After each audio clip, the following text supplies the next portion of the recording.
আসসালামু আলাইকুম সবাইকে। কই মাছের দো পেঁয়াজা রান্না করব। এই জন্য একটা ফ্রাই প্যানে তেল গরম দিলাম, আর এদিকে মাছগুলো হলুদ মরিচ এবং লবণ মাখিয়ে রেখেছি সেটা একটা একটা করে ফ্রাই প্যানে দিয়ে দেব। মাছগুলোর মাঝখানে আমি একটু চিড়ে নিয়েছি যাতে মশলাগুলো ভালো করে ঢুকে।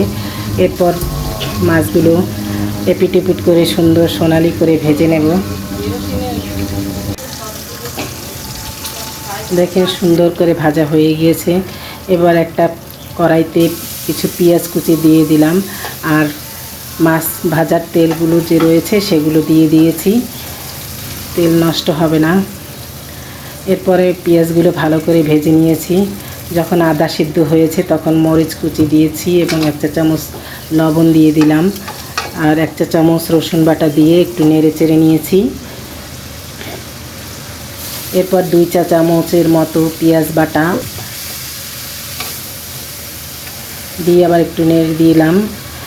1 চা চামচ মরিচ গুঁড়া, এবার একটু পানি দিয়েছি যাতে পুড়ে না যায়। এরপর 1 চা চামচ হলুদ গুঁড়া দিয়ে দিলাম। এরপর মশলাটা ভালো করে কষিয়ে নেব ঝোলগুলো যখন শুকিয়ে আসবে তেলটা। এরপর দিয়ে দিলাম 1 চা চামচ জিরাটা অনেকে পরে দেয়, আমি আগেই দিয়েছি। মশলার পানি শুকিয়ে গেছে, তেলগুলো যখন উপরে ভেসে উঠেছে তখন 1.5 কাপের মতো পানি দিয়ে দিয়েছি। যখন পানির ঝোলটা গরম হয়ে আসবে তখন মাছগুলো আমি দিয়ে 10 মিনিট ঢেকে রান্না করেছি। দেখেন মাছগুলো যাতে নিচে না লাগে এই জন্য আমি কড়াইটি একটু উঠিয়ে নেড়ে নেড়ে দিলাম। এরপর ডিম জালে আস্তে আস্তে ঝোলটা টানবে আর মাছটা একটু নরম হবে, সফট হবে। আমি মাছটা একটু উল্টে দিয়েছি, ঝোলগুলো টেনে আসছে।